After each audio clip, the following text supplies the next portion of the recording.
Welcome to our channel. आज हम आपके लिए इडियम्स एंड फ्रेजेस लेके आए हैं, ओनली 5। देखो इडियम्स क्या होती हैं, जैसे हिंदी में लोकोक्तियाँ होती हैं, ठीक है, वो होती हैं इडियम्स।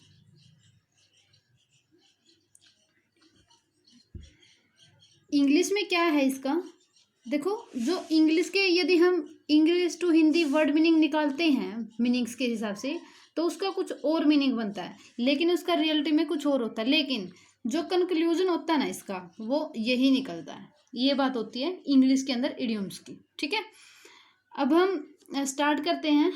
आपको थोड़ी बहुत ट्रिक वगैरह बताएंगे, बिल्कुल डीपली बताएंगे और आपको अच्छे से लर्न हो जाएगा। फर्स्ट है एक्लीज हील्स। इसका मतलब होता है कमजोर पक्ष। देखो इसके पीछे ना एक पौराणिक कथा है, उसके ऊपर बेस्ड है ये। कोई एक्लीज था, वो क्या है, जब उसका जन्म होता है ना, तो उसकी माँ होती है जो, उनको किसी ऋषि वगैरह ने ऐसा कुछ कहा था कि इस एक्लीज की है जो जवानी के टाइम में डेथ हो जाएगी, 18 या 20 साल की उम्र में, कुछ ऐसा बताया था उन्होंने। फिर क्या है, अब माँ है जो, किसी की माँ है, ऐसे सोचते हैं ना कि मेरा बच्चा तो दीर्घायु प्राप्त करे, तो इसके लिए वो क्या है, संत महात्माओं के पास जाते हैं कि हमें के मतलब इसका कोई उपाय बताओ कि मेरा बेटा है जो मतलब दीर्घायु को प्राप्त करे, 18-20 साल की उम्र में उसकी डेथ ना हो। तो क्या करते हैं वो, किसी समुद्र कोई ऋषि है उसको ऐसे बताते हैं कि मतलब जैसे अपने इंडिया में गंगा नदी है, ऐसे ही कोई उनके कंट्री में पवित्र नदी होगी, मतलब उसके अंदर है जो स्नान करवाना है, ठीक है। तो फिर क्या करती है, उसकी एडी है जो उसको पकड़ के नहलाती है, एडी को उसकी मम्मी है जो पकड़ के नहलाती रहती है। तो क्या है, उसकी एडी है उसको उस नदी का पानी टच नहीं करता। इस वजह से बाकी सारा जो उसका शरीर का हिस्सा है वो तो अमर हो गया एक तरह से, उसके ऊपर तीर वगैरह कुछ भी लगो, मतलब उसकी डेथ नहीं हो सकती थी। लेकिन जो एडी का हिस्सा है ना, वो तो अनटच रह गया वाटर से। तो फिर क्या होता है, उसकी एडी में तीर मार के ही उसकी हत्या की जाती है लास्ट में, ठीक है, क्योंकि वो अपवित्र हिस्सा रहता है तब तक उस शरीर का। तो अकिलेस था जो, उसका सबसे ज़्यादा कमज़ोर पक्ष क्या था उसके शरीर का, हील्स, उसकी एडियाँ, ठीक है। तो इसी वजह से बना एक्लीज हील, उसका मीनिंग क्या हुआ, उसका कमज़ोर पक्ष था, इस वजह से ये क्या है, कमज़ोर पक्ष, इसका मीनिंग है। सेकंड है ऐड फ्यूल टू फायर। देखो फ्यूल का मतलब होता है ईंधन। अब कोई आग है जो, आग बिल्कुल जली हुई है, उसके अंदर यदि हम और ईंधन डालते हैं तो क्या है, वो आग की लपटें और भी ज़्यादा उठेंगी ना। तो इसका मतलब क्या है, और जब हम आग के अंदर घी डालते हैं तो भी लपटें उठती हैं, ठीक है। तो आग में ईंधन डालना या आग में घी डालना एक ही बात होती है। तो मतलब कि आग को बढ़ाना, ठीक है। तो आग में घी डालने से भी बढ़ती है आग, और ईंधन डालने से भी बढ़ती है। तो ऐड फ्यूल, ईंधन लगाना, टू फायर, आग के अंदर, इसका मतलब क्या है, आग को बढ़ाना होता है इसका मतलब, और आग में घी डालने का मतलब भी बढ़ाना, इस वजह से इसका मतलब ये हुआ। नेक्स्ट है एन आर्म चेयर जॉब। देखो आर्म चेयर, आर्म मतलब बाजू, चेयर मीन्स कुर्सी, मतलब ऐसी जॉब जिसके अंदर हम चेयर के ऊपर अपने हाथ रखे हो, मतलब कि हाथों से भी कुछ ना करना पड़े, बिल्कुल आराम से बैठ सकें, ठीक है।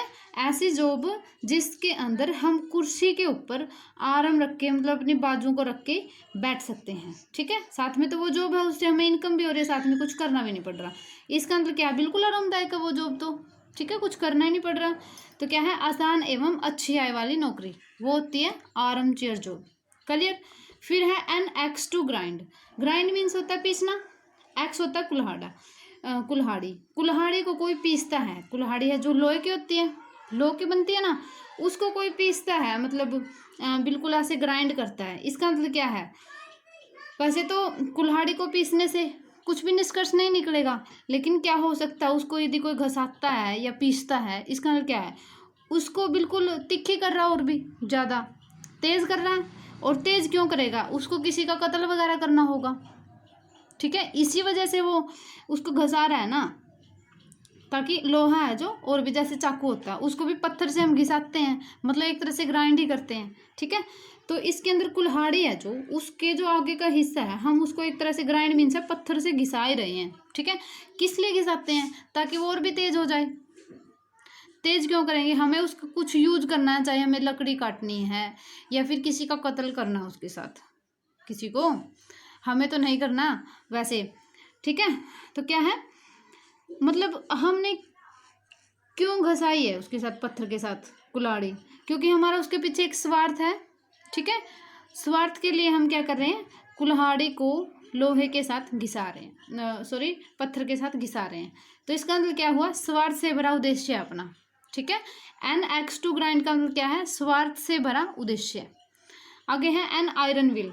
आयरन देखो लोहा होता है, व्हील मतलब होता है इच्छा, लोहे की इच्छा, लोहे जैसी इच्छा, मतलब कि लोहा बिल्कुल मजबूत होता है, ठीक है। जो लोहे की मतलब लोहे के पिल्लर वगैरह होते हैं उनको तोड़ना मुश्किल, बहुत ज़्यादा मुश्किल होता है, ठीक है, क्योंकि बहुत ज़्यादा कठोर होती है लोहे की धातु जो, इस वजह से मतलब कि बिल्कुल लोहे जैसी किसी ने लोहे जैसी इच्छा है जो वो रख रखी है अपने किसी काम को करने की, ठीक है। इसका मतलब क्या है, वो बिल्कुल अडिग है अपनी इच्छा को, मतलब पूर्ण करके ही रहेगा, उसको चाहे कितनी ही मेहनत क्यों ना करनी हो। तो ये क्या हो गया, आयरन व्हील मीन्स दृढ़ इच्छा शक्ति रखना, ठीक है। क्या हो गया इसका मतलब, दृढ़ इच्छा शक्ति। एक बार फिर से देखते हैं, एक्लीज हील्स कमजोर पक्ष, क्योंकि एक्लीज था जो, उसकी एड़ियों से ही उसकी हत्या होती है, इसी वजह से क्या है उसका वो कमजोर पक्ष था, ठीक है। इस वजह से ये मशहूर है कहावत है जो, एक्लीज हील्स कमजोर पक्ष। आगे है ऐड फ्यूल टू फायर, आग के अंदर ईंधन डालना आग में घी डालने के बराबर होता है, तो वो है आग में घी डालना। वैसे इसका मतलब होता है लड़ाई को बढ़ाना, ठीक है। आगे है एन आर्म चेयर जॉब, मतलब कि ऐसी जॉब जिसके अंदर हम कुर्सी के ऊपर अपनी बाजुओं को रख के इनकम ले सकते हैं, प्राप्त कर सकते हैं। इसका आसान एवं अच्छी आय वाली नौकरी हो गया। आगे है एन एक्स टू ग्राइंड, पीसने के लिए हमारे पास कोई कुल्हाड़ी। इसका मतलब क्या है, हमारा कोई स्वार्थ है उसके पीछे, स्वार्थ से भरा उद्देश्य। आगे है एन आयरन व्हील, बिल्कुल दृढ़ इच्छा शक्ति। आयरन क्योंकि लोहा है जो बिल्कुल दृढ़ होता है, ठीक है, वो लोहे जैसी अपनी इच्छा शक्ति होती है, वो क्या है, दृढ़ इच्छा शक्ति। उम्मीद है कि आपको पसंद आई होगी वीडियो और आपको लर्न भी हो गए होंगे। और फिर भी यदि आपको कोई डाउट है तो कमेंट बॉक्स में कमेंट कर दिया करो, हम आपके डाउट को ज़रूर क्लियर करेंगे, ठीक है। डेली आपको 5 जो ये इडियम्स और फ्रेजेस हैं आपको मिलेंगी, इसमें सारे 7-8 मिनट की वीडियो होती है, कोई दिक्कत नहीं है। यदि आप डेली देखते हो तो आपके मतलब कितने कंपटीशन कॉर्नर के पेपर हैं उसके अंदर 1-2 नंबर के तो पक्का ये आते हैं, चाहे किसी भी एग्जाम को उठा लो जिसके अंदर इंग्लिश आती है, तो इडियम एंड फ्रेजेज है जो 1 या 2 नंबर के तो पक्का आएंगे। आपके 2 नंबर तो कम से कम कंपल्सरी हो जाएंगे पक्के, मतलब श्योर है कि 2 नंबर तो आपके बनेंगे इससे, और साथ में आपको नॉलेज भी गेन होगी, ठीक है। तो वीडियो को देख लिया करो। Thank you.